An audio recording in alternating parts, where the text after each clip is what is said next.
is Bjarke Ingels. I'm the founding partner of Bjarke Ingels Group, or BIG, or BIG. You could describe our architectural ambition as being sort of a pragmatic utopian, in the sense that you can say traditionally the field of architecture is dominated by two extremes. One that is like very wild and expressive, but also maybe expensive and unrealistic. And on the other extreme, which dominates most of the built world, like something that is like practical and rational, but also maybe boring and unambitious and uninspiring.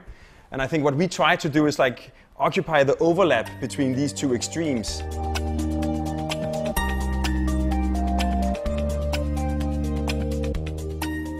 Architecture and building and cities is a sort of continuous collective effort of trying to, let's say, refurbish the surface of our planet so it fits better with the way we want to live.